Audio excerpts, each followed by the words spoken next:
Marc, chapitre 1. Voici le commencement de l'évangile de Jésus-Christ, Fils de Dieu, conformément à ce qui est écrit dans les prophètes. Voici, j'envoie mon messager devant toi pour te préparer le chemin. C'est la voix de celui qui crie dans le désert, préparez le chemin du Seigneur, rendez ses sentiers droits. Jean parut.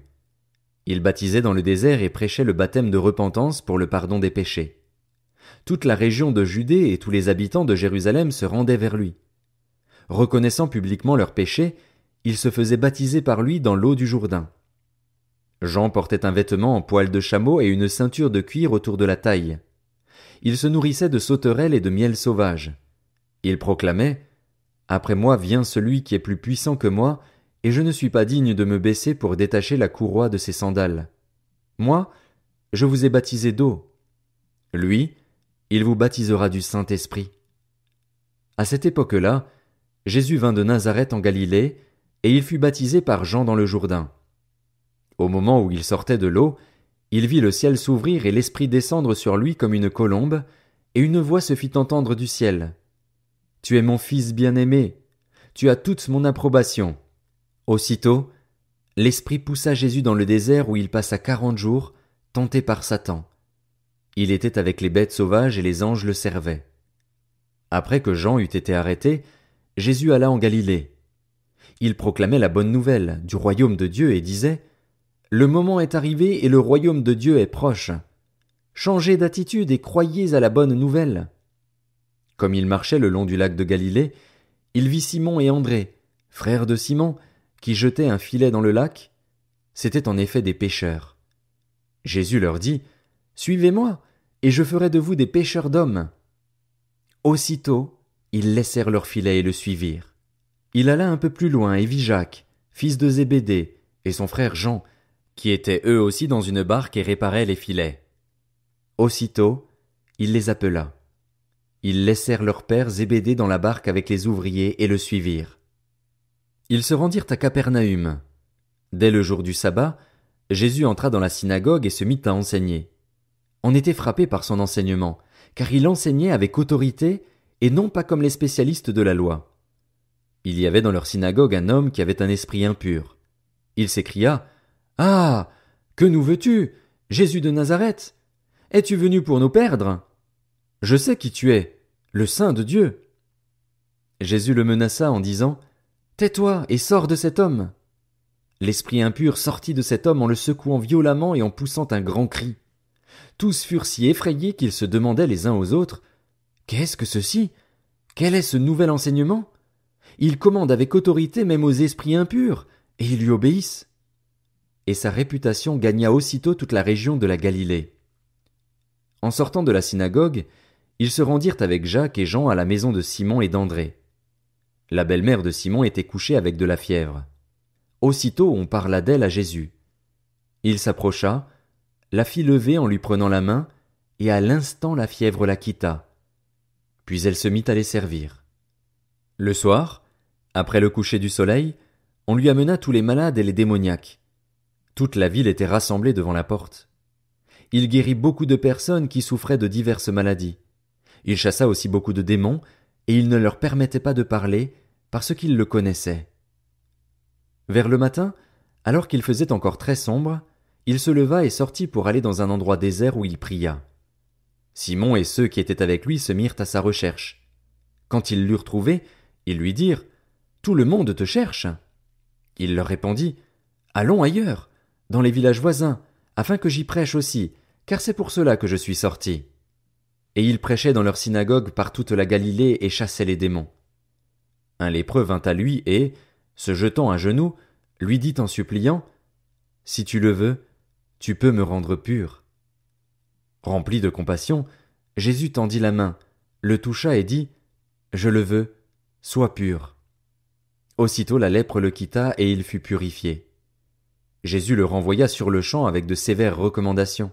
Il lui dit « Fais bien attention de ne rien dire à personne, mais va te montrer au prêtre et présente pour ta purification ce que Moïse a prescrit, afin que cela leur serve de témoignage. » Cependant cet homme, une fois parti, se mit à proclamer partout la nouvelle et à la propager, de sorte que Jésus ne pouvait plus entrer publiquement dans une ville.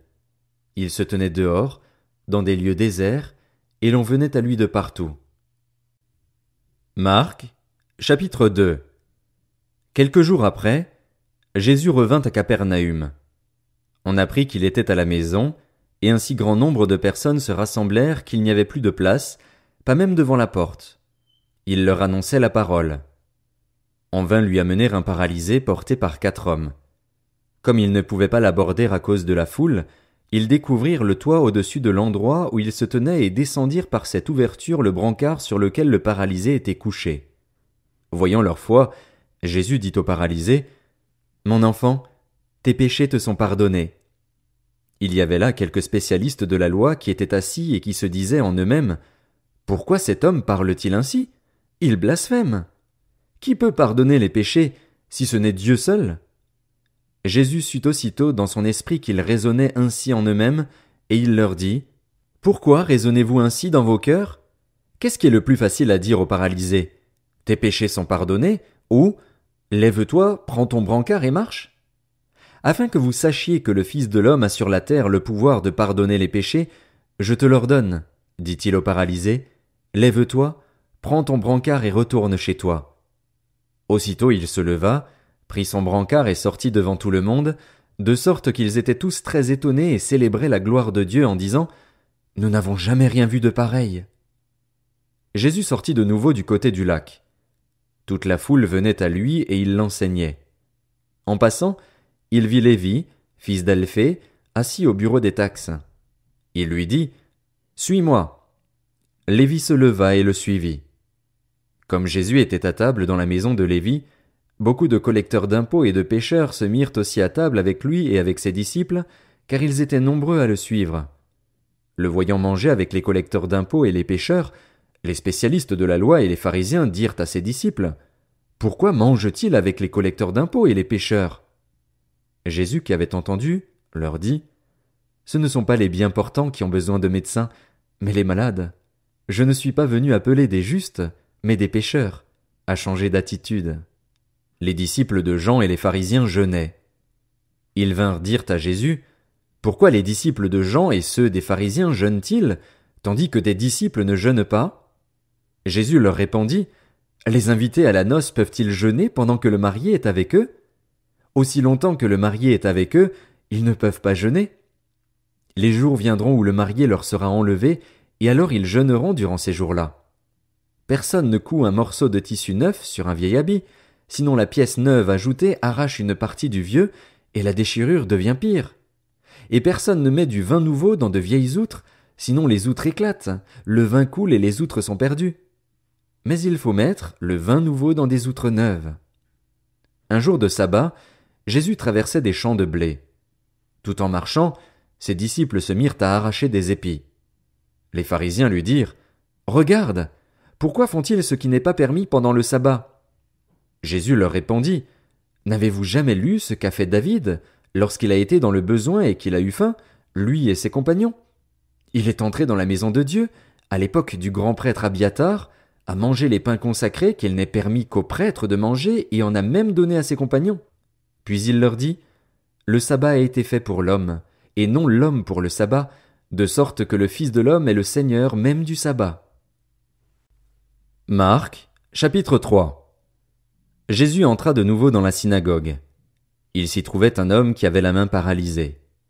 Ils observaient Jésus pour voir s'il le guérirait le jour du sabbat, c'était afin de pouvoir l'accuser. Jésus dit à l'homme qui avait la main paralysée, « Lève-toi, là au milieu. » Puis il leur dit, « Est-il permis, le jour du sabbat, de faire du bien ou de faire du mal, de sauver une personne ou de la tuer ?» Mais ils gardèrent le silence. Alors il promena sur eux un regard de colère et, peiné de l'endurcissement de leur cœur, il dit à l'homme, « Tends ta main. » Il la tendit, et sa main fut guérie. Les pharisiens sortirent et tinrent aussitôt conseil avec les Hérodiens sur les moyens de le faire mourir. Jésus se retira au bord du lac avec ses disciples. Une foule nombreuse le suivit, venue de la Galilée, de la Judée, de Jérusalem, de l'Idumée, de l'autre côté du Jourdain et des environs de Tyr et de Sidon. Cette foule vint à lui car elle avait appris tout ce qu'il faisait. Il dit à ses disciples de tenir toujours à sa disposition une petite barque afin de ne pas être écrasés par la foule. En effet, comme il guérissait beaucoup de gens, tous ceux qui avaient des maladies se jetaient sur lui pour le toucher. Les esprits impurs, quand ils le voyaient, se prosternaient devant lui et s'écriaient « Tu es le Fils de Dieu !» Mais il leur recommandait très sévèrement de ne pas le faire connaître. Il monta ensuite sur la montagne. Il appela ceux qu'il voulait, et ils vinrent vers lui. Il en établit 12, auxquels il donna le nom d'apôtres, pour qu'ils soient avec lui, et pour les envoyer prêcher avec le pouvoir de guérir les maladies et de chasser les démons. Voici les 12 qu'il établit. Simon, qu'il appela Pierre, Jacques, fils de Zébédée, et Jean, frère de Jacques, auquel il donna le nom de Boanerges, qui signifie fils du tonnerre. André, Philippe, Barthélemy, Matthieu, Thomas, Jacques, fils d'Alphée, Thaddée, Simon le Cananite, et Judas l'Iscariote, celui qui trahit Jésus. Ils se rendirent à la maison, et la foule se rassembla de nouveau, de sorte qu'ils ne pouvaient même pas prendre leur repas.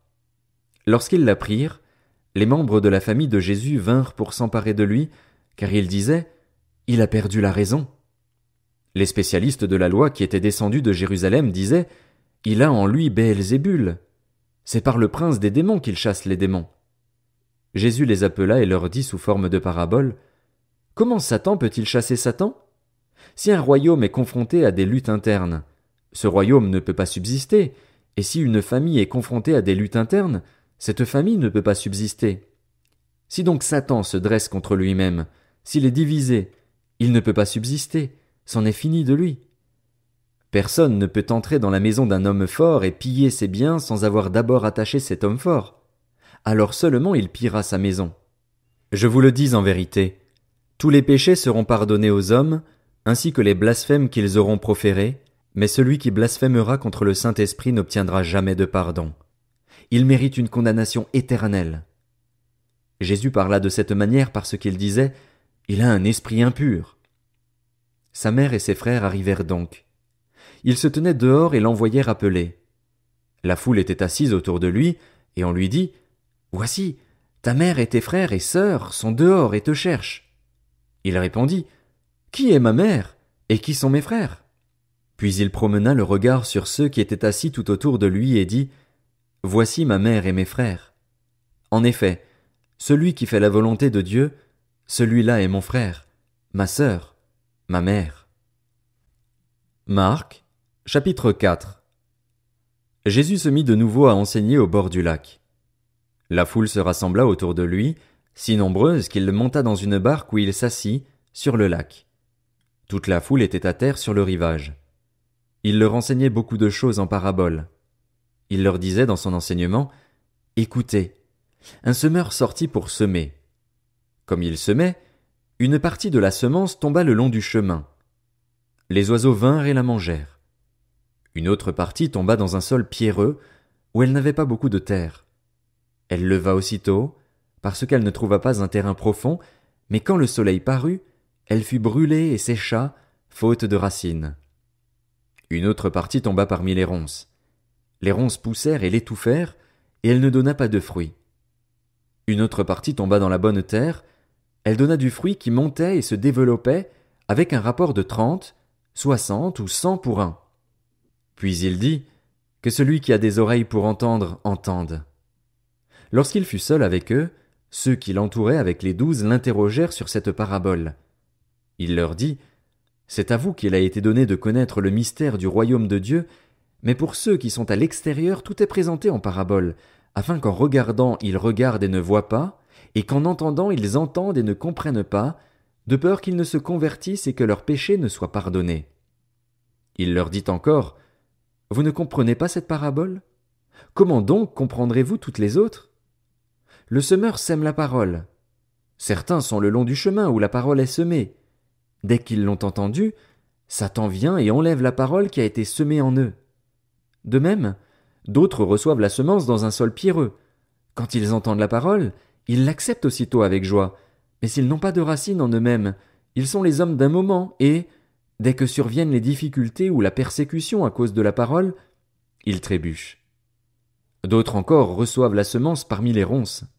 Ils entendent la parole, mais les préoccupations de ce monde, l'attrait trompeur des richesses et les passions en tout genre pénètrent en eux, étouffent la parole et la rendent infructueuse. D'autres enfin reçoivent la semence dans la bonne terre. Ce sont ceux qui entendent la parole, l'accueillent et portent du fruit, avec un rapport de 30, 60 ou 100 pour un. Il leur dit encore: apporte-t-on la lampe pour la mettre sous un seau ou sous le lit? N'est-ce pas pour la mettre sur son support? Il n'y a en effet rien de caché qui ne doive être mis en lumière, rien de secret qui ne doive être mis au jour. Si quelqu'un a des oreilles pour entendre, qu'il entende. Il leur dit encore: prêtez bien attention à ce que vous entendez. On utilisera pour vous la même mesure que celle dont vous vous serez servi, et on y ajoutera pour vous qui écoutez. En effet, on donnera à celui qui a, mais à celui qui n'a pas on enlèvera même ce qu'il a. Il dit encore: voici à quoi ressemble le royaume de Dieu. Il est semblable à un homme qui jette de la semence en terre. Qu'il dorme ou qu'il reste éveillé, nuit et jour la semence germe et pousse sans qu'il sache comment. En effet, d'elle-même la terre produit d'abord l'herbe, puis l'épi, enfin le grain tout formé dans l'épi, et, dès que le fruit est mûr, on y met la faucille, car c'est le moment de la moisson. Il dit encore: à quoi comparerons-nous le royaume de Dieu, ou par quelle parabole le représenterons-nous? Il est comme une graine de moutarde. Lorsqu'on la sème en terre, c'est la plus petite de toutes les semences qui sont sur la terre. Mais lorsqu'elle a été semée, elle monte, devient plus grande que tous les légumes et développe de grandes branches, de sorte que les oiseaux du ciel peuvent habiter sous son ombre.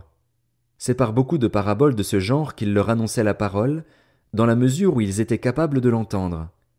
Il ne leur parlait pas sans paraboles, mais en privé il expliquait tout à ses disciples. Ce jour-là, le soir venu, Jésus leur dit: passons sur l'autre rive. Après avoir renvoyé la foule, ils l'emmenèrent dans la barque où il se trouvait. Il y avait aussi d'autres barques avec lui. Un vent violent s'éleva et les vagues se jetaient sur la barque, au point qu'elle se remplissait déjà. Et lui, il dormait à l'arrière sur le coussin. Ils le réveillèrent et lui dirent: Maître, cela ne te fait rien que nous soyons en train de mourir? Il se réveilla, menaça le vent et dit à la mer: Silence! Tais-toi! Le vent tomba et il y eut un grand calme. Puis il leur dit: Pourquoi êtes-vous si craintifs? Comment se fait-il que vous n'ayez pas de foi? Ils furent saisis d'une grande frayeur et ils se disaient les uns aux autres: Qui est donc cet homme? Même le vent et la mer lui obéissent. Marc, chapitre 5. Ils arrivèrent sur l'autre rive du lac, dans le pays des Gadaréniens. Dès que Jésus fut hors de la barque, un homme vint à sa rencontre. Il sortait des tombeaux et il était animé par un esprit impur.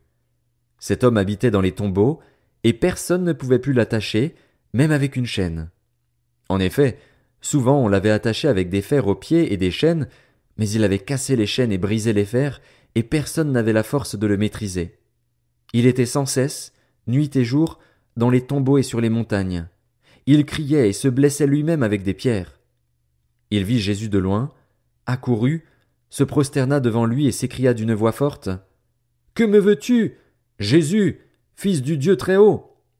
Je t'en supplie au nom de Dieu, ne me tourmente pas. » En effet, Jésus lui disait: « Sors de cet homme, esprit impur. » Il lui demanda: « Quel est ton nom? » « Mon nom est Légion, car nous sommes nombreux, » répondit-il.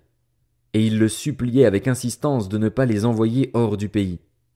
Il y avait là, vers la montagne, un grand troupeau de porcs en train de chercher à manger. Tous les démons le supplièrent: « Envoie-nous dans ces porcs afin que nous entrions en eux. » Il le leur permit aussitôt. Les esprits impurs sortirent de l'homme, entrèrent dans les porcs, et le troupeau se précipita du haut de la falaise dans le lac. Il y avait environ 2000 porcs, et ils se noyèrent dans le lac. Les gardiens du troupeau s'enfuirent et allèrent le raconter dans la ville et dans les campagnes. Les gens allèrent voir ce qui était arrivé. Ils vinrent vers Jésus et virent le démoniaque, celui qui avait eu la légion de démons, assis, habillé et dans son bon sens. Et ils furent saisis de frayeur. Ceux qui avaient été témoins de la scène leur racontèrent ce qui était arrivé au démoniaque et aux porcs. Alors ils se mirent à supplier Jésus de quitter leur territoire. Comme il montait dans la barque, celui qui avait été démoniaque le suppliait, demandant à l'accompagner. Jésus ne le lui permit pas, mais lui dit, « Va dans ta maison, vers les tiens, et raconte-leur tout ce que le Seigneur a fait pour toi, comment il a eu pitié de toi. » Il s'en alla et se mit à proclamer dans la Décapole tout ce que Jésus avait fait pour lui, et tous étaient dans l'étonnement. Jésus regagna en barque l'autre rive, où une grande foule se rassembla autour de lui. Il était au bord du lac. Alors vint un des chefs de la synagogue, du nom de Jaïrus. Lorsqu'il aperçut Jésus, il se jeta à ses pieds et le supplia avec insistance. « Ma petite fille est sur le point de mourir. Viens, pose les mains sur elle afin qu'elle soit sauvée, et elle vivra. » Jésus s'en alla avec lui. Une grande foule le suivait et le pressait de tous côtés. Or, il y avait une femme atteinte d'hémorragie depuis 12 ans. Elle avait beaucoup souffert entre les mains de nombreux médecins. Elle avait dépensé tout ce qu'elle possédait, mais cela n'avait servi à rien. Au contraire, son état avait plutôt empiré. Elle entendit parler de Jésus, vint dans la foule par derrière et toucha son vêtement, car elle se disait « Même si je ne touche que ses vêtements, je serai guérie. » À l'instant même, son hémorragie s'arrêta, et elle sentit dans son corps qu'elle était guérie de son mal. Jésus se rendit aussitôt compte qu'une force était sortie de lui. Il se retourna au milieu de la foule et dit « Qui a touché mes vêtements ?» Ses disciples lui dirent « Tu vois la foule qui te presse et tu dis « Qui m'a touché ?» Jésus regardait autour de lui pour voir celle qui avait fait cela. La femme, effrayée et tremblante, sachant ce qui lui était arrivé, vint se jeter à ses pieds et lui dit toute la vérité. Alors il lui dit « Ma fille, ta foi t'a sauvée. Pars dans la paix et sois guérie de ton mal. » Il parlait encore quand des gens arrivèrent de chez le chef de la synagogue et lui dirent « Ta fille est morte. Pourquoi déranger encore le maître ?» Dès qu'il entendit cette parole, Jésus dit au chef de la synagogue « N'aie pas peur, crois seulement. » Et il ne laissa personne l'accompagner, sauf Pierre, Jacques et Jean, le frère de Jacques. Ils arrivèrent à la maison du chef de la synagogue où Jésus vit du tumulte, des gens qui pleuraient et poussaient de grands cris. Il entra et leur dit « Pourquoi faites-vous ce tumulte et pourquoi pleurez-vous? L'enfant n'est pas morte, mais elle dort. » Ils se moquaient de lui. Alors il les fit tous sortir, prit avec lui le père et la mère de l'enfant et ceux qui l'avaient accompagné, et il entra là où l'enfant était couché. Il la prit par la main et lui dit « Talitha koumi », ce qui signifie « Jeune fille, lève-toi, je te le dis ». Aussitôt la jeune fille se leva et se mit à marcher, car elle avait 12 ans. Ils furent aussitôt remplis d'un grand étonnement. Jésus leur adressa de fortes recommandations pour que personne ne le sache et demanda qu'on donne à manger à la jeune fille. Marc, chapitre 6. Jésus partit de là et se rendit dans sa patrie. Ses disciples le suivirent. Le jour du sabbat, il se mit à enseigner dans la synagogue. Beaucoup de gens l'entendirent. Ils étaient étonnés et disaient « D'où cela lui vient-il ? Quelle est cette sagesse qui lui a été donnée ? Et comment de tels miracles se font-ils par son intermédiaire ? N'est-il pas le charpentier, le fils de Marie, le frère de Jacques, de Josès, de Jude et de Simon ? Et ses sœurs ne sont-elles pas ici parmi nous ? » Et ils représentaient un obstacle pour eux. Mais Jésus leur dit « Un prophète n'est méprisé que dans sa patrie, parmi ses parents et dans sa famille. » Il ne put faire là aucun miracle, si ce n'est qu'il guérit quelques malades en posant les mains sur eux. Et il s'étonnait de leur incrédulité. Jésus parcourait les villages des environs en enseignant. Alors il appela les 12 et commença à les envoyer 2 à 2, et il leur donna autorité sur les esprits impurs. Il leur recommanda de ne rien prendre pour le voyage, sauf un bâton, de n'avoir ni pain, ni sac, ni argent dans la ceinture, de chausser des sandales et de ne pas mettre 2 chemises. Puis il leur dit « Si quelque part vous entrez dans une maison, restez-y jusqu'à votre départ. Et si, dans une ville, les gens ne vous accueillent pas et ne vous écoutent pas, retirez-vous de là et secouez la poussière de vos pieds en témoignage contre eux. Je vous le dis en vérité, le jour du jugement, Sodome et Gomorrhe seront traités moins sévèrement que cette ville-là. » Ils partirent et prêchèrent en appelant chacun à changer d'attitude. Ils chassaient beaucoup de démons, appliquaient de l'huile à beaucoup de malades et les guérissaient. Le roi Hérode entendit parler de Jésus, car son nom était devenu célèbre. Il disait « Jean-Baptiste est ressuscité, et c'est pour cela qu'il a le pouvoir de faire des miracles. D'autres disaient, c'est Élie. Et d'autres disaient, c'est un prophète comme l'un de nos prophètes. Mais Hérode, en apprenant cela, disait, ce Jean que j'ai fait décapiter, c'est lui, il est ressuscité. En effet, Hérode lui-même avait fait arrêter Jean et l'avait fait enchaîner en prison à cause d'Hérodiade, la femme de son frère Philippe, qu'il avait épousée, car Jean lui disait, il ne t'est pas permis d'avoir pour femme l'épouse de ton frère. Furieuse contre Jean, Hérodiade voulait le faire mourir, mais elle ne le pouvait pas, car Hérode redoutait Jean, sachant que c'était un homme juste et saint, et il le protégeait. Après l'avoir entendu, il était souvent perplexe, et c'était avec plaisir qu'il l'écoutait. Cependant, un jour propice arriva lorsqu'Hérode, pour son anniversaire, donna un festin assez grand aux chefs militaires et aux personnalités de la Galilée. La fille d'Hérodiade entra dans la salle, elle dansa et plut à Hérode et à ses invités. Le roi dit à la jeune fille, « Demande-moi ce que tu veux, et je te le donnerai. » Il ajouta avec serment, « Ce que tu me demanderas, je te le donnerai, même si c'était la moitié de mon royaume. » Elle sortit et dit à sa mère, « Que demanderai-je » Sa mère répondit, « La tête de Jean-Baptiste. » Elle s'empressa aussitôt de rentrer vers le roi et lui fit cette demande, « Je veux que tu me donnes à l'instant, sur un plat, la tête de Jean-Baptiste. » Le roi fut attristé, mais, à cause de ses serments et des invités, il ne voulut pas refuser.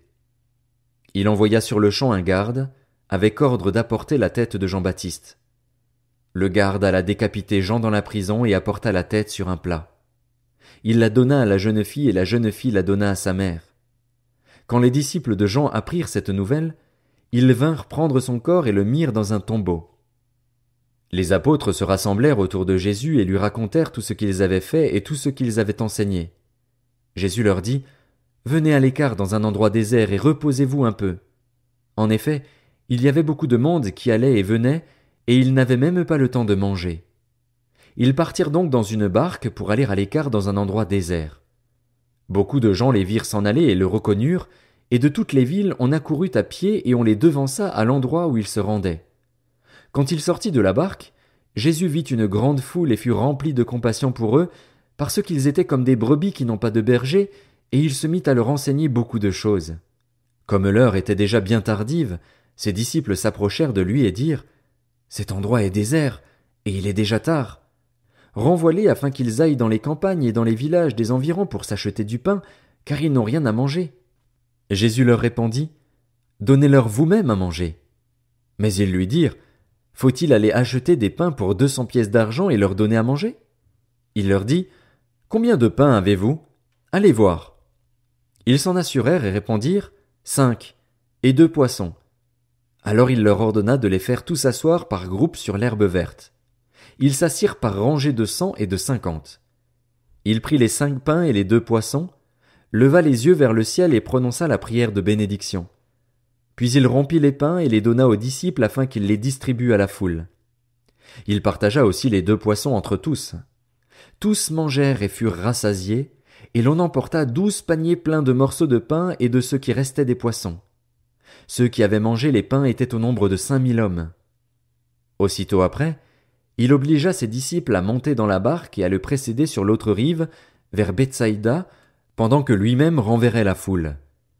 Quand il l'eut renvoyé, il s'en alla sur la montagne pour prier. Le soir venu, la barque était au milieu du lac et Jésus était seul à terre. Il vit qu'ils avaient beaucoup de peine à ramer, car le vent leur était contraire. Vers la fin de la nuit, il alla vers eux en marchant sur le lac, et il voulait les dépasser.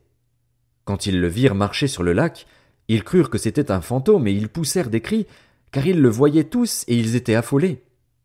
Jésus leur parla aussitôt et leur dit, « Rassurez-vous, c'est moi, n'ayez pas peur. » Puis il monta près d'eux dans la barque, et le vent tomba.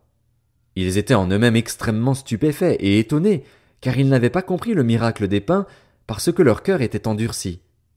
Après avoir traversé le lac, ils arrivèrent dans la région de Génézareth et y abordèrent. Dès qu'ils furent sortis de la barque, les gens reconnurent Jésus et parcoururent tous les environs. Ils se mirent à apporter les malades sur des brancards là où ils apprenaient sa présence. Partout où il arrivait, dans les villages, Dans les villes ou dans les campagnes, on mettait les malades sur les places publiques et on le suppliait de leur permettre seulement de toucher le bord de son vêtement. Tous ceux qui le touchaient étaient guéris. Marc, chapitre 7. Les pharisiens et quelques spécialistes de la loi, venus de Jérusalem, se rassemblèrent auprès de Jésus. Ils virent quelques-uns de ses disciples prendre leur repas avec des mains impures, c'est-à-dire non lavées. Or, les pharisiens et tous les juifs ne mangent pas sans s'être lavés soigneusement les mains, conformément à la tradition des anciens. Et quand ils reviennent de la place publique, ils ne mangent pas avant de s'être purifiés. Ils tiennent encore à beaucoup d'autres traditions comme le lavage des coupes, des cruches et des vases de bronze. Alors les pharisiens et les spécialistes de la loi lui demandèrent « Pourquoi tes disciples ne suivent-ils pas la tradition des anciens mais prennent-ils au contraire leur repas avec des mains non lavées ?» Jésus leur répondit « Hypocrites, Ésaïe a bien prophétisé sur vous, comme il est écrit « Ce peuple m'honore des lèvres, mais son cœur est éloigné de moi. » C'est faussement qu'il m'honore en donnant des enseignements qui sont des commandements humains. Vous abandonnez le commandement de Dieu et vous gardez la tradition des hommes, car vous lavez les pots et les coupes et vous faites beaucoup d'autres choses semblables. Il leur dit encore, vous rejetez très bien le commandement de Dieu pour garder votre tradition. En effet, Moïse a dit, honore ton père et ta mère, et celui qui maudira son père ou sa mère sera puni de mort. Mais d'après vous, si un homme dit à son père ou à sa mère, ce dont j'aurais pu t'assister est corban, c'est-à-dire une offrande à Dieu, alors il peut ne plus rien faire pour son père ou pour sa mère. Vous annulez ainsi la parole de Dieu par la tradition que vous avez établie et vous faites beaucoup d'autres choses semblables. Ensuite, Jésus appela toute la foule et lui dit, écoutez-moi tous et comprenez. Il n'y a rien d'extérieur à l'homme qui puisse le rendre impur en pénétrant en lui, mais c'est ce qui sort de l'homme qui le rend impur. Si quelqu'un a des oreilles pour entendre, qu'il entende. Lorsqu'il fut entré dans la maison, loin de la foule, ses disciples l'interrogèrent sur cette parabole. Il leur dit, « Vous aussi, vous êtes donc sans intelligence? Ne comprenez-vous pas que rien de ce qui, de l'extérieur, entre dans l'homme ne peut le rendre impur?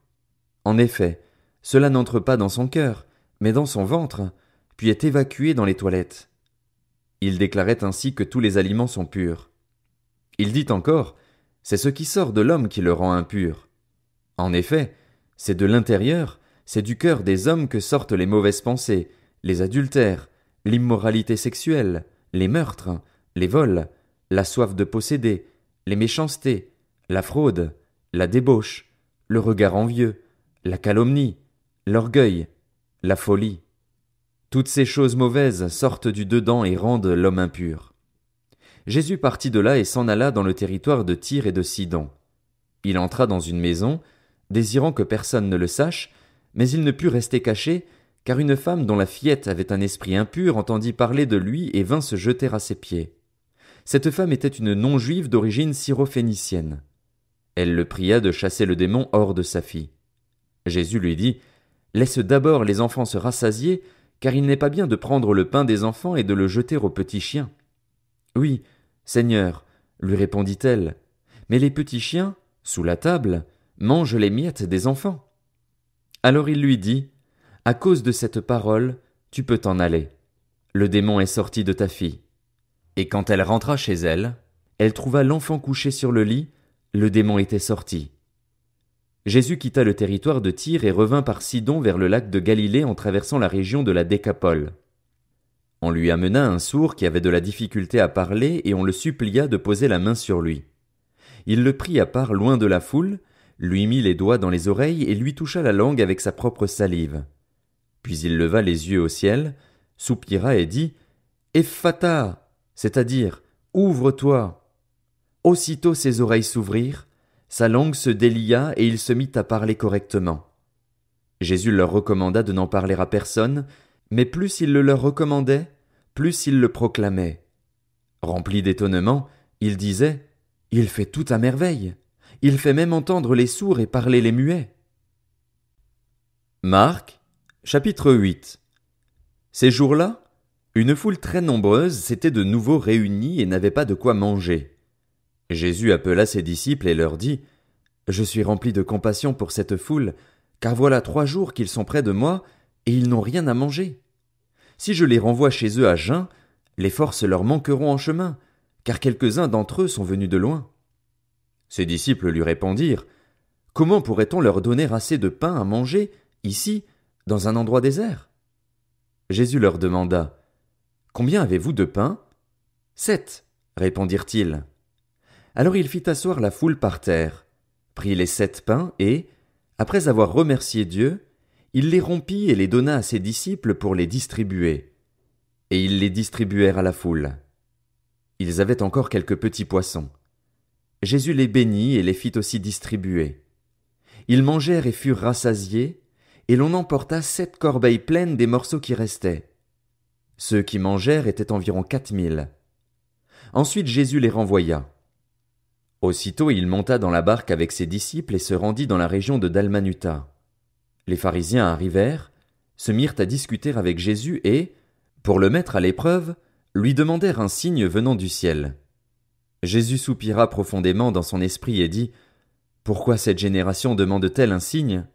Je vous le dis en vérité, il ne sera pas donné de signe à cette génération. » Puis il les quitta et remonta dans la barque pour passer sur l'autre rive. Les disciples avaient oublié de prendre des pains. Il n'en avait qu'un seul avec eux dans la barque. Jésus leur fit cette recommandation. « Attention, méfiez-vous du levain des pharisiens et du levain d'Hérode. » Les disciples raisonnaient entre eux et disaient, « C'est parce que nous n'avons pas de pain. » Jésus, le sachant, leur dit, « Pourquoi raisonnez-vous sur le fait que vous n'avez pas de pain ? Ne comprenez-vous pas et ne saisissez-vous pas encore ? Avez-vous encore le cœur endurci ? Vous avez des yeux et vous ne voyez pas ? Vous avez des oreilles et vous n'entendez pas ? Ne vous rappelez-vous pas ? Quand j'ai rompu les 5 pains pour les 5000 hommes, combien de paniers pleins de morceaux avez-vous emporté ? 12, lui répondirent-ils. Et quand j'ai rompu les 7 pains pour les 4000 hommes, combien de corbeilles pleines de morceaux avez-vous emporté ? 7, répondirent-ils. Et il leur dit, « Comment se fait-il que vous ne compreniez pas encore ?» Ils se rendirent à Bethsaïda. On amena un aveugle vers Jésus et on le supplia de le toucher. Il prit l'aveugle par la main et le conduisit à l'extérieur du village. Puis il lui mit de la salive sur les yeux, posa les mains sur lui et lui demanda s'il voyait quelque chose.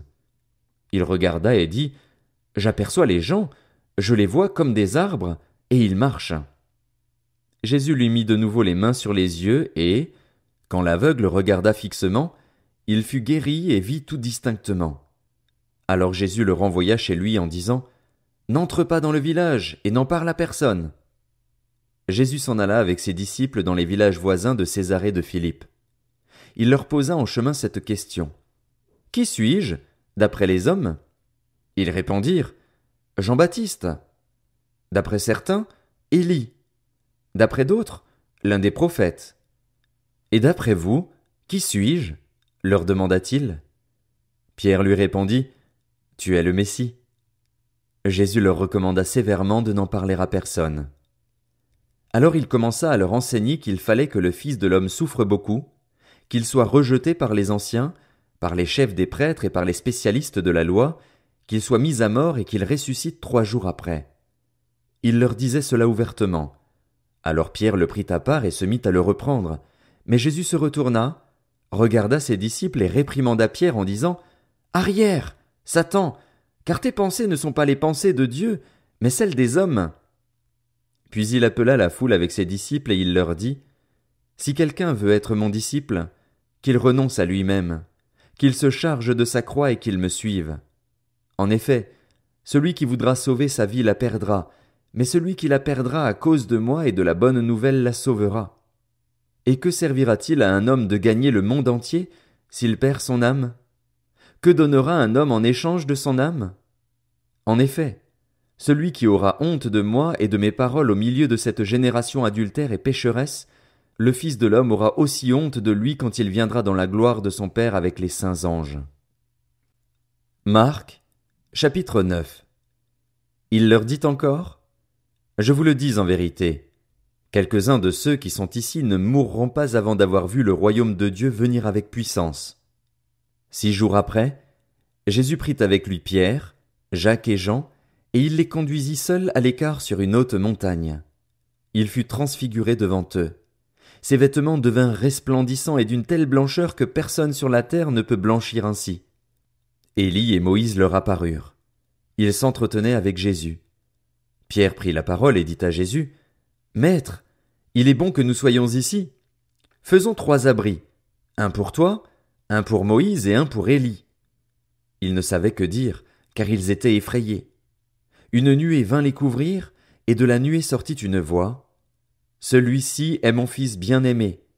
Écoutez-le. » Aussitôt les disciples regardèrent tout autour, et ils ne virent plus que Jésus seul avec eux. Comme ils descendaient de la montagne, Jésus leur recommanda de ne dire ce qu'ils avaient vu à personne jusqu'à ce que le Fils de l'homme soit ressuscité.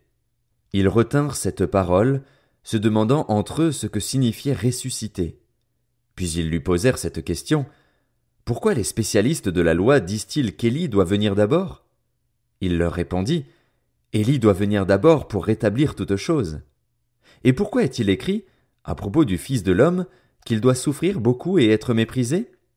Mais je vous le dis, Élie est déjà venu et ils l'ont traité comme ils ont voulu, conformément à ce qui est écrit à son sujet. » Lorsqu'ils revinrent vers les disciples, ils virent autour d'eux une grande foule et des spécialistes de la loi qui discutaient avec eux.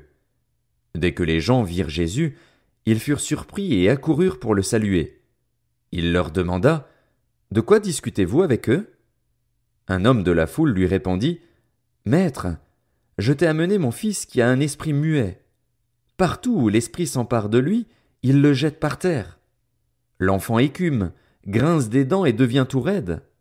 J'ai prié tes disciples de chasser l'esprit et ils n'ont pas pu. » « Génération incrédule, leur dit Jésus, jusqu'à quand serai-je avec vous?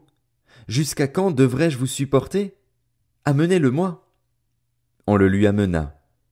Dès que l'enfant vit Jésus, l'esprit l'agita avec violence. Il tomba, et il se roulait par terre en écumant. Jésus demanda au Père, « Depuis combien de temps cela lui arrive-t-il » ? « Depuis son enfance, répondit-il, et souvent l'esprit l'a jeté dans le feu et dans l'eau pour le faire mourir. Mais si tu peux faire quelque chose, viens à notre secours, aie compassion de nous. » Jésus lui dit, « Si tu peux.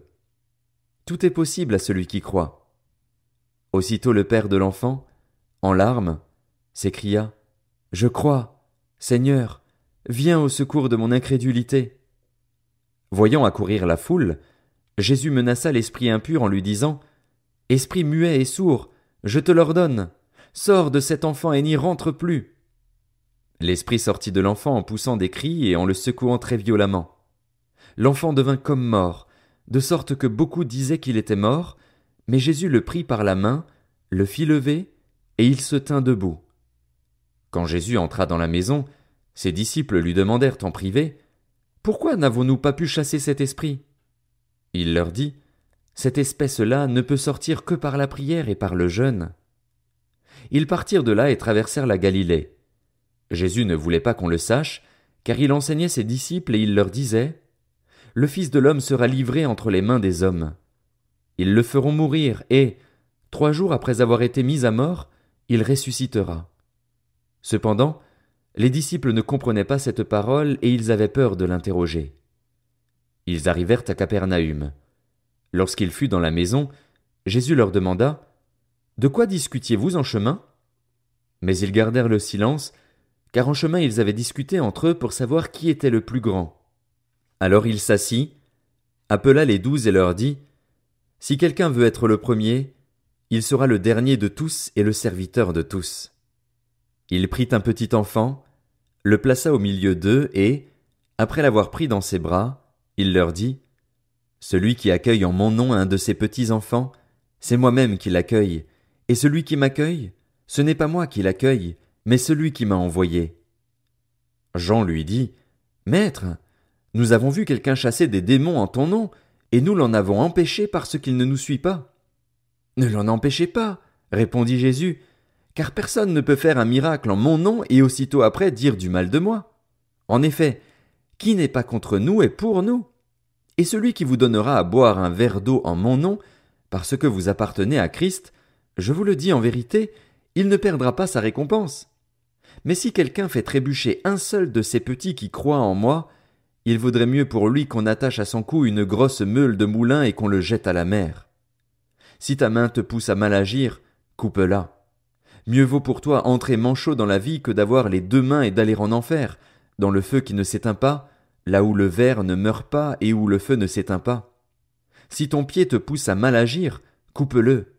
Mieux vaut pour toi entrer boiteux dans la vie que d'avoir les 2 pieds et d'être jeté en enfer, dans le feu qui ne s'éteint pas, là où le ver ne meurt pas et où le feu ne s'éteint pas.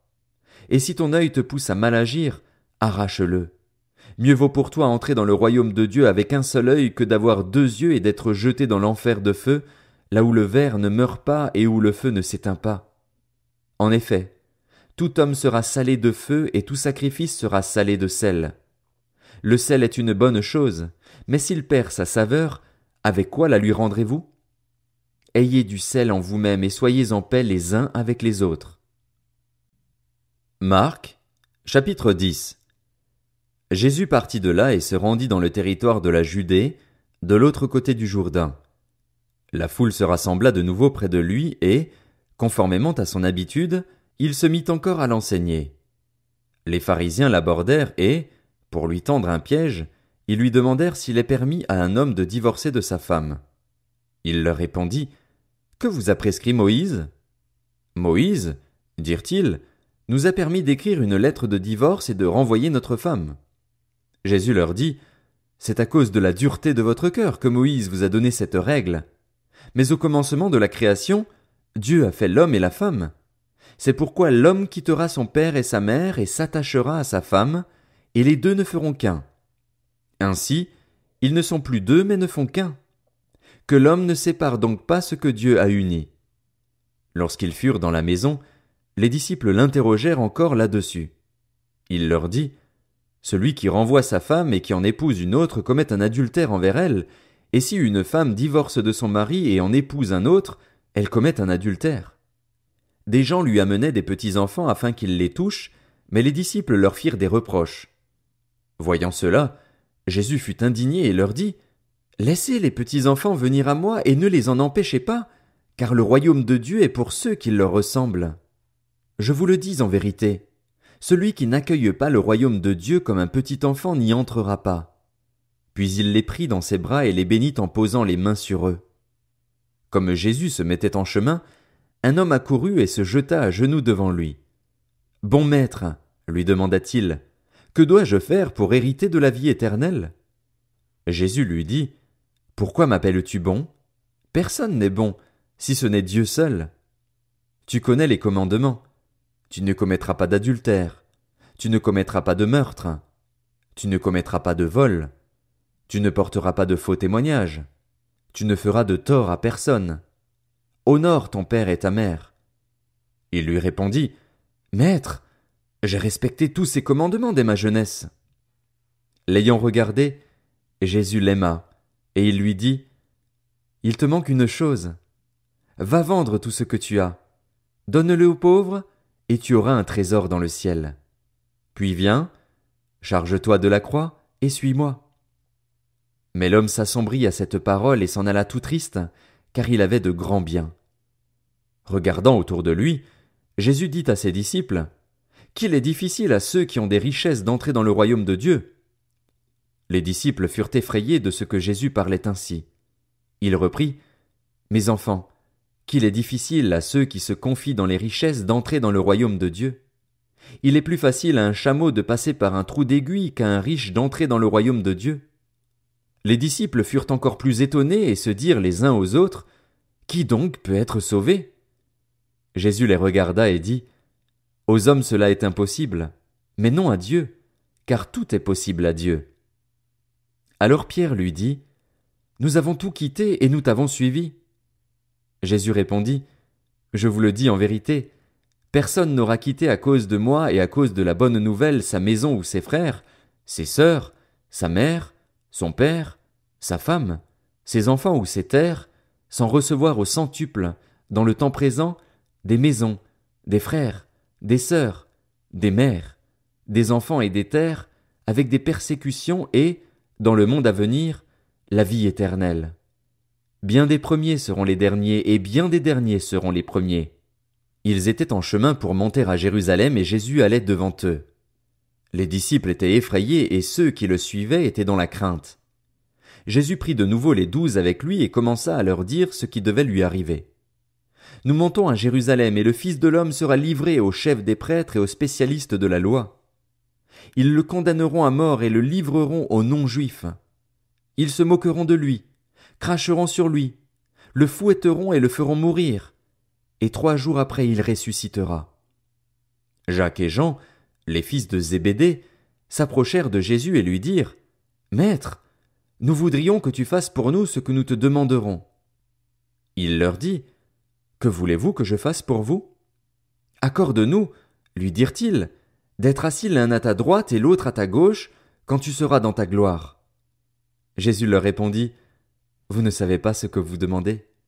Pouvez-vous boire la coupe que je vais boire ou être baptisé du baptême dont je vais être baptisé ? » Nous le pouvons, dirent-ils. Jésus leur répondit « Vous boirez en effet la coupe que je vais boire et vous serez baptisés du baptême dont je vais être baptisé. Mais quant à être assis à ma droite ou à ma gauche, cela ne dépend pas de moi et ne sera donné qu'à ceux pour qui cela est préparé. » Après avoir entendu cela, les 10 autres commencèrent à s'indigner contre Jacques et Jean. Jésus les appela et leur dit « Vous savez que ceux que l'on considère comme les chefs des nations dominent sur elles et que leurs grands les tiennent sous leur pouvoir. Ce n'est pas le cas au milieu de vous, mais si quelqu'un veut être grand parmi vous, il sera votre serviteur. Et si quelqu'un veut être le premier parmi vous, qu'il soit l'esclave de tous. En effet, le Fils de l'homme est venu non pour être servi, mais pour servir et donner sa vie en rançon pour beaucoup. » Ils arrivèrent à Jéricho. Lorsque Jésus sortit de la ville avec ses disciples et une assez grande foule, Bartimée, le fils aveugle de Timée, était assis en train de mendier au bord du chemin. Il entendit que c'était Jésus de Nazareth et se mit à crier « Fils de David! Jésus! Aie pitié de moi !» Beaucoup le reprenaient pour le faire taire, mais il criait beaucoup plus fort « Fils de David! Aie pitié de moi !» Jésus s'arrêta et dit « Appelez-le !» Ils appelèrent l'aveugle en lui disant « Prends courage, lève-toi, il t'appelle. » L'aveugle jeta son manteau et, se levant d'un bond, vint vers Jésus. Jésus prit la parole et lui dit « Que veux-tu que je fasse pour toi ? » « Mon maître, » lui répondit l'aveugle, « que je retrouve la vue. » Jésus lui dit « Vas-y, ta foi t'a sauvé. » Aussitôt il retrouva la vue et il suivit Jésus sur le chemin. Marc, chapitre 11.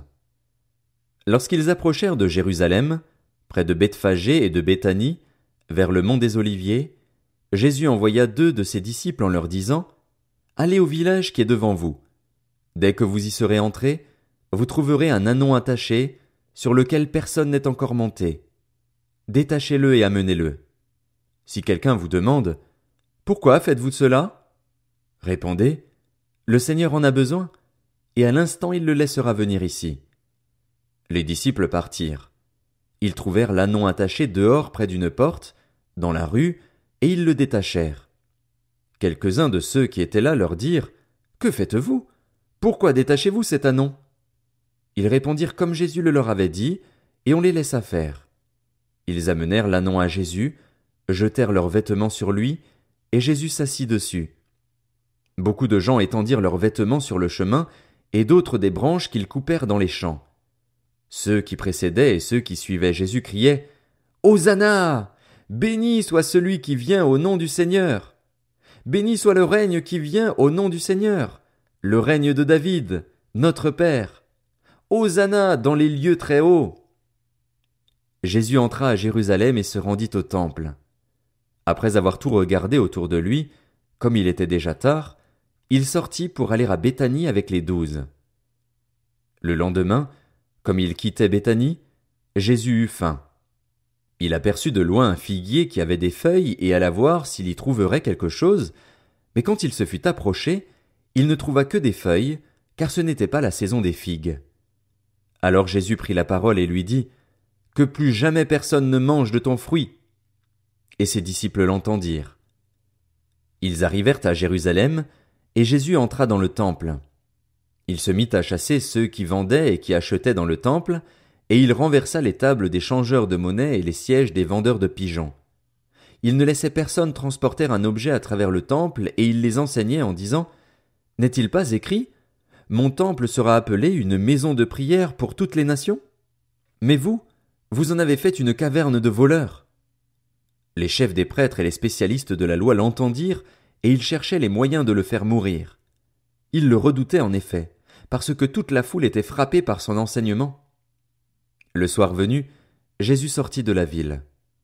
Le lendemain matin, en passant, les disciples virent le figuier. Il était desséché jusqu'aux racines. Se rappelant ce qui s'était passé, Pierre dit à Jésus « Maître, regarde, le figuier que tu as maudit est desséché. » Jésus leur dit alors « Ayez foi en Dieu. Je vous le dis en vérité, si quelqu'un dit à cette montagne « Retire-toi de là et jette-toi dans la mer », et s'il ne doute pas dans son cœur mais croit que ce qu'il dit arrive, il le verra s'accomplir. C'est pourquoi je vous le dis, tout ce que vous demanderez en priant, croyez que vous l'avez reçu et cela vous sera accordé. Et lorsque vous êtes debout pour prier, si vous avez quelque chose contre quelqu'un, pardonnez-lui afin que votre Père céleste vous pardonne aussi vos fautes. Mais si vous ne pardonnez pas, votre Père céleste ne vous pardonnera pas non plus vos fautes. » Ils se rendirent de nouveau à Jérusalem et, pendant que Jésus se promenait dans le temple, les chefs des prêtres, les spécialistes de la loi et les anciens vinrent vers lui et lui dirent « Par quelle autorité fais-tu ces choses et qui t'a donné l'autorité de les faire ?» Jésus leur répondit « Je vous poserai moi aussi une question. Répondez-moi, et je vous dirai par quelle autorité je fais ces choses. Le baptême de Jean venait-il du ciel ou des hommes ? Répondez-moi. » Mais ils raisonnèrent ainsi entre eux. Si nous répondons « du ciel », il dira « Pourquoi donc n'avez-vous pas cru en lui ?» Et si nous répondons « des hommes », ils redoutaient les réactions du peuple, car tous considéraient réellement Jean comme un prophète. Alors ils répondirent à Jésus « Nous ne savons pas. » Jésus leur répondit « Moi non plus, je ne vous dirai pas par quelle autorité je fais ces choses. » Marc, chapitre 12. Jésus se mit ensuite à leur parler en parabole. Un homme planta une vigne. Il l'entoura d'une haie, creusa un pressoir et construisit une tour. Puis il la loua à des vignerons et quitta le pays. Le moment venu, il envoya un serviteur vers les vignerons pour recevoir d'eux une part de récolte de la vigne. Ils s'emparèrent de lui, le battirent et le renvoyèrent les mains vides. Il envoya de nouveau vers eux un autre serviteur. Ils lui jetèrent des pierres, le frappèrent à la tête et l'insultèrent. Il en envoya un troisième, mais ils le tuèrent, puis beaucoup d'autres qu'ils battirent ou tuèrent. Il avait encore un fils bien-aimé. Il l'envoya vers eux en dernier, disant « Ils auront du respect pour mon fils. » Mais ces vignerons dirent entre eux « Voilà l'héritier. Venez, tuons-le et l'héritage sera à nous. » Et ils s'emparèrent de lui, le tuèrent et le jetèrent hors de la vigne. Que fera donc le maître de la vigne ? Il viendra, fera mourir les vignerons et donnera la vigne à d'autres. N'avez-vous pas lu cette parole de l'Écriture ? La pierre qu'ont rejetée ceux qui construisaient est devenue la pierre angulaire. C'est l'œuvre du Seigneur, et c'est un prodige à nos yeux. Ils cherchaient à l'arrêter, mais ils redoutaient les réactions de la foule. Ils avaient compris que c'était pour eux que Jésus avait dit cette parabole. Ils le laissèrent alors et s'en allèrent. Ils envoyèrent auprès de Jésus quelques pharisiens et des hérodiens, afin de le prendre au piège de ses propres paroles. Ils vinrent lui dire « Maître, nous savons que tes paroles sont vraies et que tu ne te laisses influencer par personne, car tu ne regardes pas à l'apparence des gens et tu enseignes le chemin de Dieu en toute vérité. Est-il permis, ou non, de payer l'impôt à l'empereur ? Devons-nous payer ou ne pas payer ? » Mais Jésus, connaissant leur hypocrisie, leur répondit « Pourquoi me tendez-vous un piège ? Apportez-moi une pièce de monnaie afin que je la voie. » Ils en apportèrent une. Jésus leur demanda « De qui porte-t-elle l'effigie et l'inscription ? » « De l'empereur, lui répondirent-ils. Alors il leur dit « Rendez à l'empereur ce qui est à l'empereur et à Dieu ce qui est à Dieu. » Et ils furent dans l'étonnement à son sujet. Les Sadducéens, qui disent qu'il n'y a pas de résurrection, vinrent auprès de Jésus et lui posèrent cette question. « Maître, Voici ce que Moïse nous a prescrit. Si un homme meurt et laisse une femme sans avoir d'enfant, son frère épousera la veuve et donnera une descendance à son frère. Or, il y avait 7 frères. Le premier s'est marié et est mort sans laisser de descendance. Le deuxième a pris la veuve pour femme et est mort sans laisser de descendance. Il en est allé de même pour le troisième, et aucun des 7 n'a laissé de descendance. Après eux tous, la femme est morte aussi. À la résurrection, duquel d'entre eux sera-t-elle la femme? En effet, les 7 l'ont eue pour épouse. Et Jésus leur répondit, N'êtes-vous pas dans l'erreur parce que vous ne connaissez ni les Écritures ni la puissance de Dieu? En effet, à la résurrection, les hommes et les femmes ne se marieront pas, mais ils seront comme les anges dans le ciel. En ce qui concerne la résurrection des morts, n'avez-vous pas lu dans le livre de Moïse ce que Dieu lui a dit, dans l'épisode du buisson? Je suis le Dieu d'Abraham, le Dieu d'Isaac et le Dieu de Jacob. Dieu n'est pas le Dieu des morts, mais des vivants. Vous êtes complètement dans l'erreur. Un des spécialistes de la loi, qui les avait entendus discuter, vit que Jésus avait bien répondu aux Sadducéens. Il s'approcha et lui demanda, « Quel est le premier de tous les commandements ?» Jésus répondit, « Voici le premier. Écoute, Israël, le Seigneur, notre Dieu, est l'unique Seigneur, et tu aimeras le Seigneur, ton Dieu, de tout ton cœur, de toute ton âme, de toute ta pensée et de toute ta force. Voici le deuxième. Tu aimeras ton prochain comme toi-même. Il n'y a pas d'autre commandement plus grand que cela. » Le spécialiste de la loi lui dit, « Bien, maître.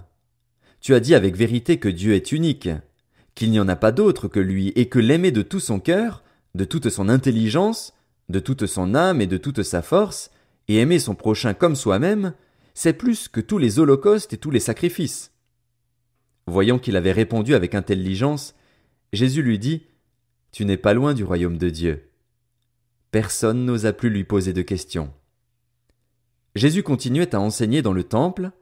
Il dit, « Comment les spécialistes de la loi peuvent-ils dire que le Messie est le fils de David? En effet, David lui-même, animé par l'Esprit Saint, a dit, « Le Seigneur a dit à mon Seigneur, Assieds-toi à ma droite jusqu'à ce que j'aie fait de tes ennemis ton marchepied. » David lui-même l'appelle Seigneur. Comment peut-il donc être son fils? Et une grande foule l'écoutait avec plaisir. Il leur disait dans son enseignement, « Attention aux spécialistes de la loi qui aiment se promener en longue robe et être salués sur les places publiques. Ils recherchent les sièges d'honneur dans les synagogues et les meilleures places dans les festins. Ils dépouillent les veuves de leurs biens tout en faisant pour l'apparence de longues prières. Ils seront jugés plus sévèrement. » Jésus était assis vis-à-vis du tronc et regardait comment la foule y mettait de l'argent. De nombreux riches mettaient beaucoup. Une pauvre veuve vint aussi. Elle y mit 2 petites pièces, une toute petite somme. Alors Jésus appela ses disciples et leur dit, « Je vous le dis en vérité, cette pauvre veuve a donné plus que tous ceux qui ont mis dans le tronc, car tous ont pris de leur superflu pour mettre dans le tronc, tandis qu'elle, elle a mis de son nécessaire, tout ce qu'elle possédait, tout ce qu'elle avait pour vivre. » Marc, chapitre 13. Lorsque Jésus sortit du temple, un de ses disciples lui dit, « Maître, regarde, quelle pierre et quelle construction !» Jésus lui répondit, « Vois-tu ces grandes constructions? Il ne restera pas pierre sur pierre, tout sera détruit. » Puis il s'assit sur le mont des Oliviers, en face du temple. Pierre, Jacques, Jean et André lui posèrent en privé cette question. « Dis-nous, quand cela arrivera-t-il et à quel signe reconnaîtra-t-on que tous ces événements vont s'accomplir ?» Jésus se mit alors à leur dire, « Faites bien attention que personne ne vous égare. En effet, beaucoup viendront sous mon nom et diront, « C'est moi », et ils tromperont beaucoup de gens. Quand vous entendrez parler de guerre et de menaces de guerre, ne vous laissez pas effrayer, car il faut que ces choses arrivent. Cependant, ce ne sera pas encore la fin. Une nation se dressera contre une nation et un royaume contre un royaume. En divers endroits il y aura des tremblements de terre, il y aura des famines et des troubles. Ce sera le commencement des douleurs. Faites attention à vous-même. On vous livrera aux tribunaux et vous serez battus dans les synagogues. Vous comparaîtrez devant des gouverneurs et devant des rois à cause de moi pour leur apporter votre témoignage. Il faut d'abord que la bonne nouvelle soit proclamée à toutes les nations. Quand on vous emmènera pour vous faire arrêter, ne vous inquiétez pas d'avance de ce que vous direz, mais dites ce qui vous sera donné au moment même. En effet, ce n'est pas vous qui parlerez, mais l'Esprit Saint. Le frère livrera son frère à la mort, et le père son enfant. Les enfants se soulèveront contre leurs parents et les feront mourir. Vous serez détestés de tous à cause de mon nom, mais celui qui persévérera jusqu'à la fin sera sauvé. Lorsque vous verrez l'abominable dévastation dont a parlé le prophète Daniel, établie là où elle ne doit pas être, que celui qui lit fasse attention. Alors, que ceux qui seront en Judée s'enfuient dans les montagnes, que celui qui sera sur le toit ne descende pas et n'entre pas dans sa maison pour prendre quelque chose, et que celui qui sera dans les champs ne retourne pas en arrière pour prendre son manteau. Malheur aux femmes qui seront enceintes et à celles qui allaiteront durant ces jours-là. Priez pour que cela n'arrive pas en hiver, car ces jours-là, la détresse sera telle qu'il n'y en a pas eu de pareille depuis le commencement du monde que Dieu a créé jusqu'à présent et qu'il n'y en aura jamais plus. Et si le Seigneur n'avait pas abrégé ces jours, personne ne serait sauvé. Mais il les a abrégés à cause des élus, de ceux qu'il a choisis. Si quelqu'un vous dit alors, le Messie est ici, ou il est là, ne le croyez pas, car de prétendus Messies et de prétendus prophètes surgiront. Ils feront des prodiges et des signes miraculeux pour tromper, si c'était possible, même ceux qui ont été choisis. Soyez sur vos gardes. Je vous ai tout annoncé d'avance.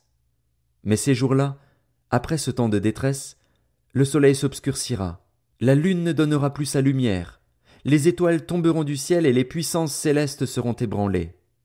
Alors on verra le Fils de l'homme venir sur les nuées avec beaucoup de puissance et de gloire. Il enverra ses anges et rassemblera ceux qu'il a choisis des quatre coins du monde, de l'extrémité de la terre jusqu'à l'extrémité du ciel.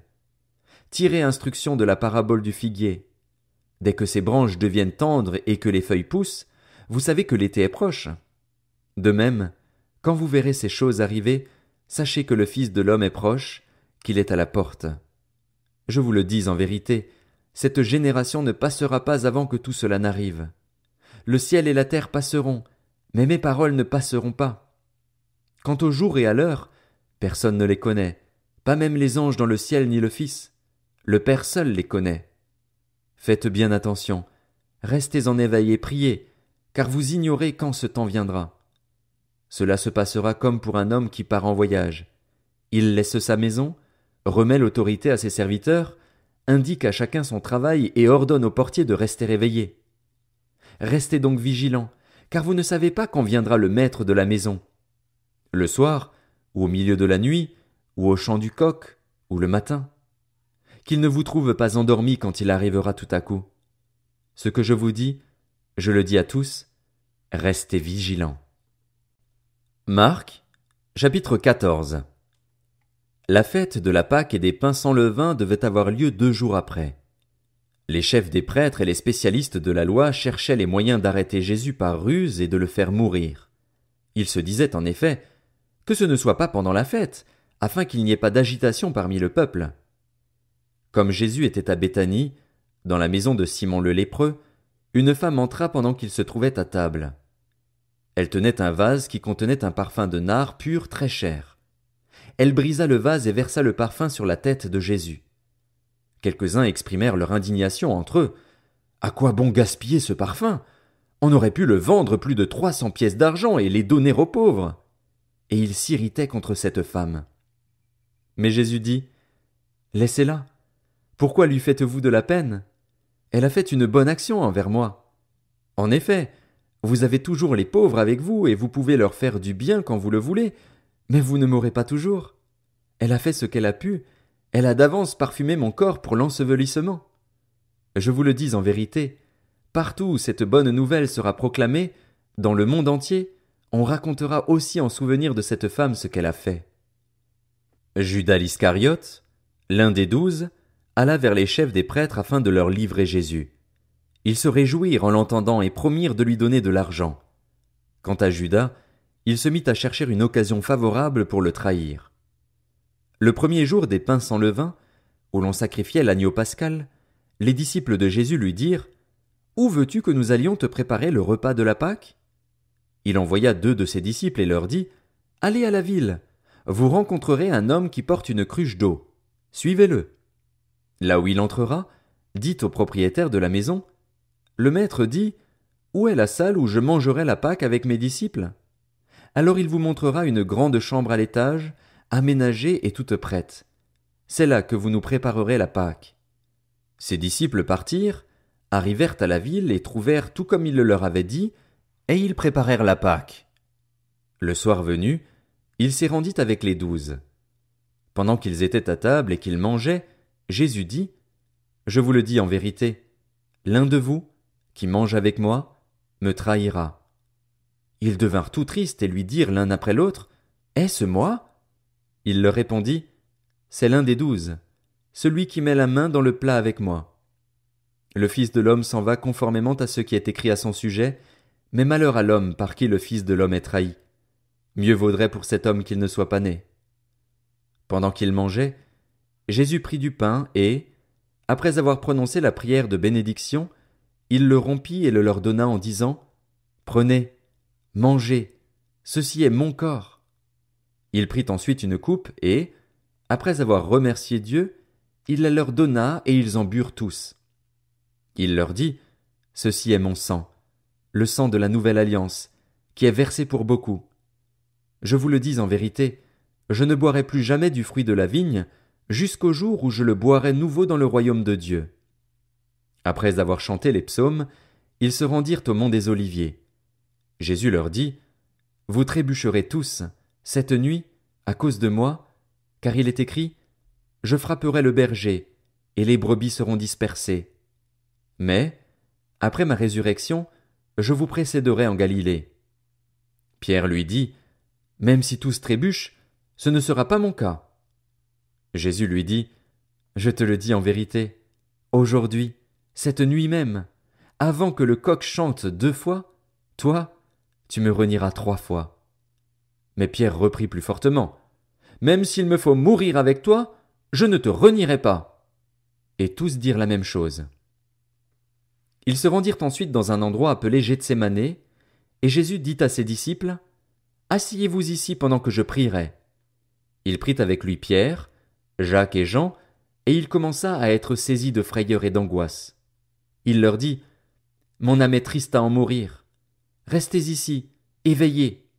Puis il avança de quelques pas, se jeta contre terre et pria que, si cela était possible, cette heure s'éloigne de lui. Il disait, Abba, Père, tout est possible.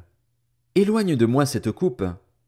Toutefois, non pas ce que je veux, mais ce que tu veux.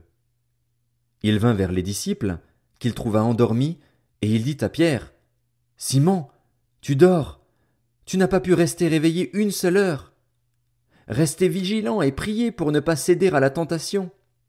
L'esprit est bien disposé, mais par nature l'homme est faible. Il s'éloigna de nouveau et fit la même prière. Il revint et les trouva encore endormis, car ils avaient les paupières lourdes. Ils ne surent que lui répondre. Il revint pour la 3e fois et leur dit, Vous dormez maintenant et vous vous reposez. C'est assez. L'heure est venue. Voici que le Fils de l'homme est livré entre les mains des pécheurs. Levez-vous, allons-y. Celui qui me trahit s'approche. Il parlait encore quand soudain arriva Judas, l'un des 12, avec une foule armée d'épées et de bâtons envoyés par les chefs des prêtres, par les spécialistes de la loi et par les anciens. Celui qui le trahissait leur avait donné ce signe, L'homme auquel je donnerai un baiser, c'est lui. Arrêtez-le et emmenez-le sous bonne garde. Dès qu'il fut arrivé, il s'approcha de Jésus en disant, Maître, et il l'embrassa. Alors ces gens mirent la main sur Jésus et l'arrêtèrent. Un de ceux qui étaient là tira l'épée, frappa le serviteur du grand prêtre et lui emporta l'oreille. Jésus prit la parole et leur dit, Vous êtes venus vous emparer de moi avec des épées et des bâtons, comme pour un brigand. J'étais tous les jours parmi vous, enseignant dans le temple, et vous ne m'avez pas arrêté. Mais c'est afin que les Écritures soient accomplies. Alors tous l'abandonnèrent et prirent la fuite. Un jeune homme le suivait, habillé d'un simple drap. On l'attrapa, mais il lâcha le drap et se sauva tout nu. Ils emmenèrent Jésus chez le grand prêtre, où se rassemblèrent tous les chefs des prêtres, les anciens et les spécialistes de la loi.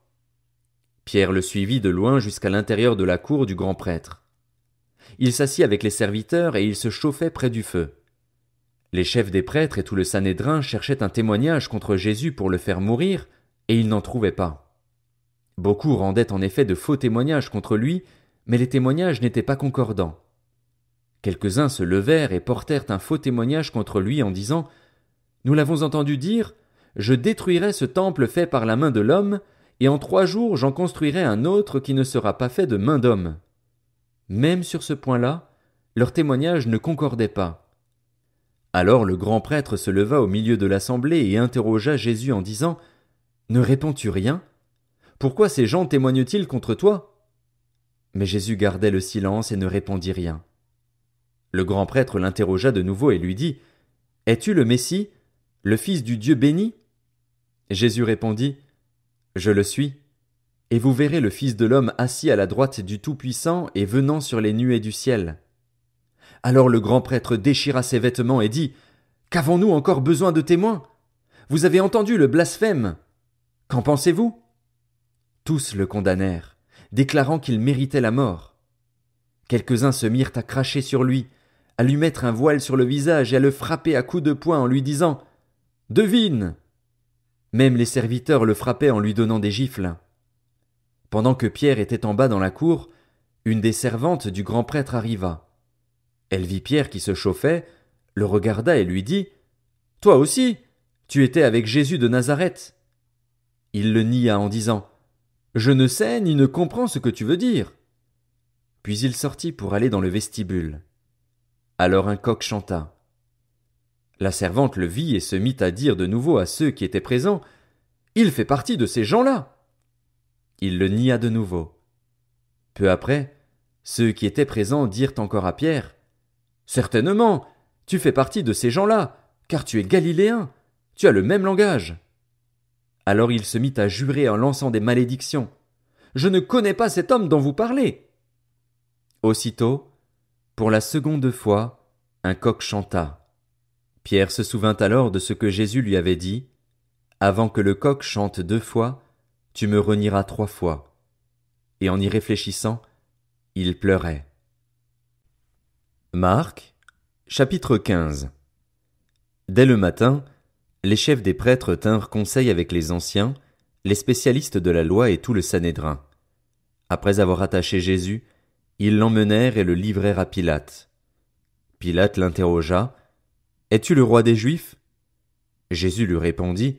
« Tu le dis. » Les chefs des prêtres portaient contre lui beaucoup d'accusations. Pilate l'interrogea de nouveau. « Ne réponds-tu rien? Vois tous les témoignages qu'il porte contre toi. » Mais Jésus ne répondit plus rien, ce qui étonna Pilate. À chaque fête, il relâchait un prisonnier, celui que le peuple réclamait. Il y avait en prison le dénommé Barabbas avec ses complices pour un meurtre qu'ils avaient commis lors d'une émeute. La foule se mit à demander à grands cris ce qu'il avait l'habitude de leur accorder.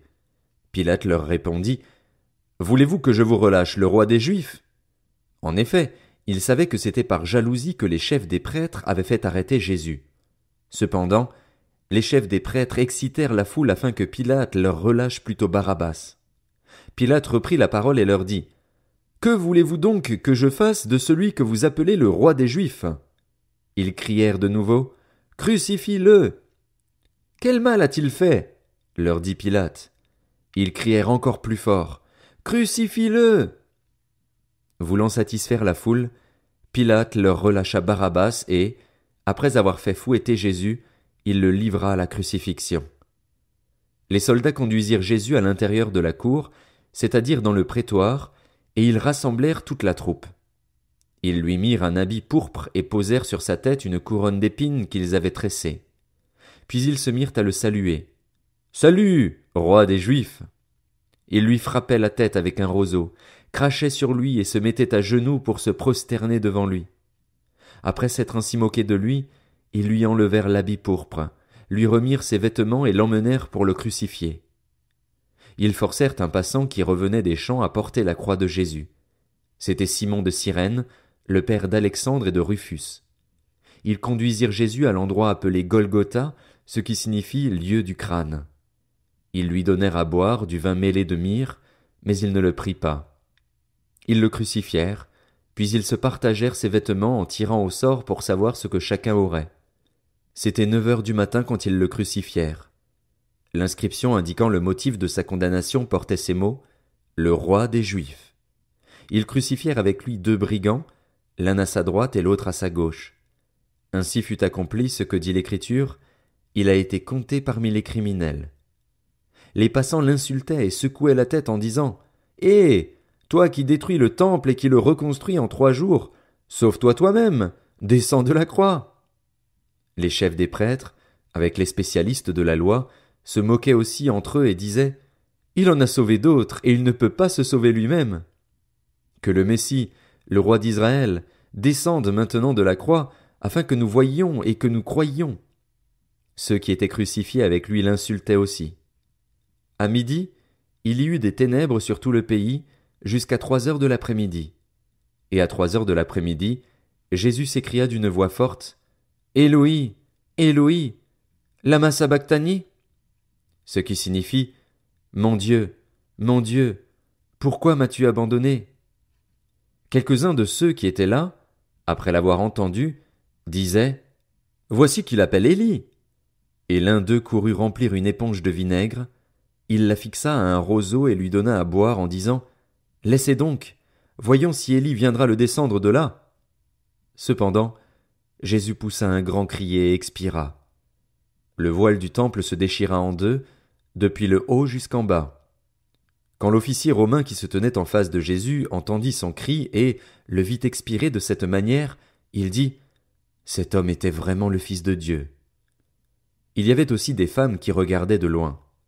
Parmi elles était Marie de Magdala, Marie, mère de Jacques le jeune et de Josès, ainsi que Salomé, qui le suivait et le servait lorsqu'il était en Galilée, et beaucoup d'autres femmes qui étaient aussi montées avec lui à Jérusalem. Le soir venu, comme c'était le jour de la préparation, c'est-à-dire la veille du sabbat, Joseph d'Arimathée arriva. C'était un membre éminent du conseil qui attendait lui aussi le royaume de Dieu. Il osa se rendre vers Pilate pour demander le corps de Jésus. Pilate s'étonna qu'il soit déjà mort. Il fit venir l'officier et lui demanda si Jésus était mort depuis longtemps.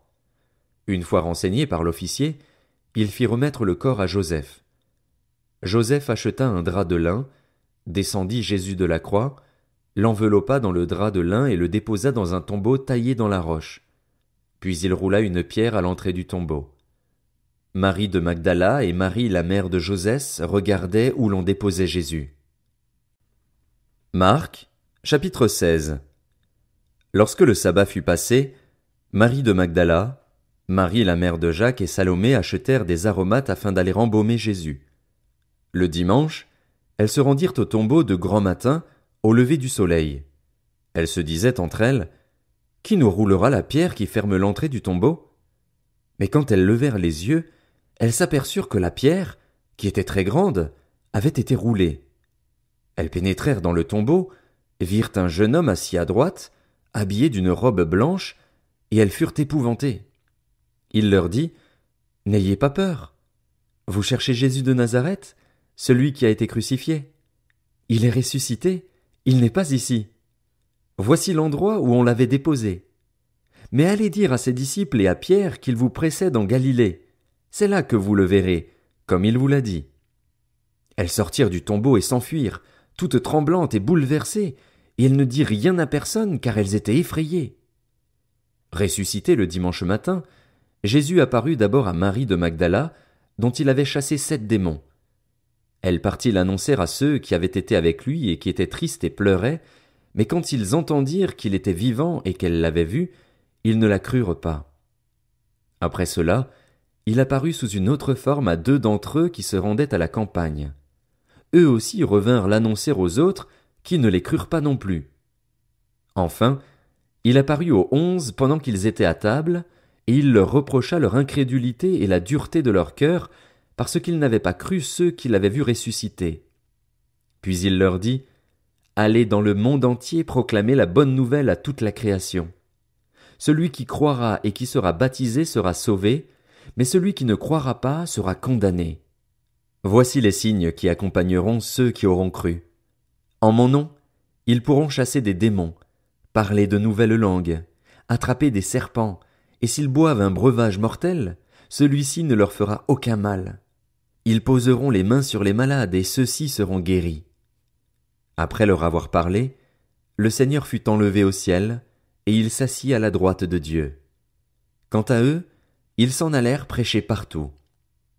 Le Seigneur travaillait avec eux et confirmait la parole par les signes qui l'accompagnaient.